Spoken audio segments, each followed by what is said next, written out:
हाय दोस्तों, मेरा नाम है धीरज यादव और आप देख रहे हैं सीखोगे नहीं तो जीतोगे कैसे। आज की कहानी जीवन का असली आनंद। एक बार की बात है, पिता और पुत्र साथ साथ टहलने निकले। वे दूर खेतों की तरफ निकल आए।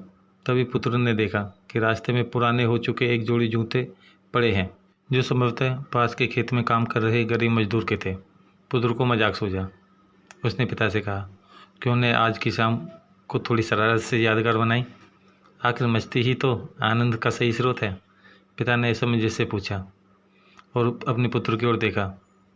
पुत्र बोला, हम ये जूते कहीं छुपाकर झाड़ियों के पीछे छुप जाएं। जब वो मजदूरी ने यहाँ नहीं पाकर घबराएगा तो बड़ा मज़ा आएगा। उसकी तलब देखने लायक होगी और इसका आनंद मैं जीवन भर याद रखूँगा। पिता ने जब पुत्र की बात सुनी तो वो थोड़े गंभीर हुए और बोले, बेटा, किसी मजदूर और कमज़ोर के साथ उसकी ज़रूरत की वस्तुओं के साथ इस तरह का भद्दा मजाक कभी ना करना।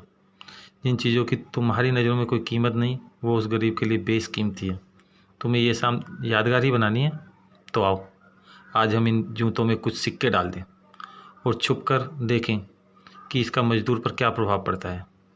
पिता ने ऐसा ही किया और दोनों पास की ऊंची झाड़ियों में छुप गए।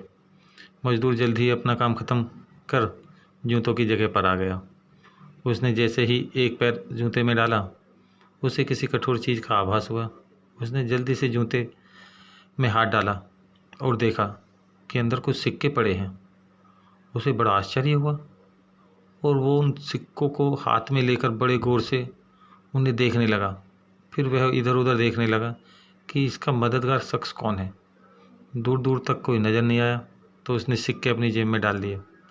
अब उसने दूसरा जूता उठाया, उसमें भी सिक्के पड़े थे। मजदूर भाव विभोर हो उठा। वो घुटनों के बल जमीन पर बैठा, आसमान की तरफ देखकर फूट फूट कर रोने लगा। वह हाथ जोड़कर बोला, हे भगवान, आज आप ही हैं, किसी रूप में यहाँ आए थे। समय पर प्राप्त इस सहायता के लिए आपका और आपके माध्यम से जिसने भी ये मदद की उसका लाख लाख धन्यवाद। आपकी सहायता और दयालुता के कारण आज मेरी बीमार पत्नी को दवा और भूखे बच्चों को रोटी मिल सकेगी। तुम बहुत दयालु हो प्रभु, आपको कोटि कोटि प्रणाम। मजदूर की बातें सुन बेटे की आंखें भर आईं। पिता ने पुत्र को सीने से लगाते हुए कहा, क्या तुम्हारी मजाक से तुम्हें जीवन भर आनंद मिलता, या वो ज़्यादा अच्छा था, या अभी जो आपने इसको की हेल्प करके जो आनंद पाया है वो आपको जीवन भर याद रहेगा। आप इन दोनों की कंपेयर करके सोचिए। बेटे ने कहा, पिताजी, आज आपसे मुझे जो सीखने को मिला है उसके आनंद को मैं अपने अंदर तक अनुभव कर रहा हूँ। अंदर में एक अजीब सा सुकून है। आज के प्राप्त सुख और आनंद को मैं जीवन भर नहीं भूलूंगा।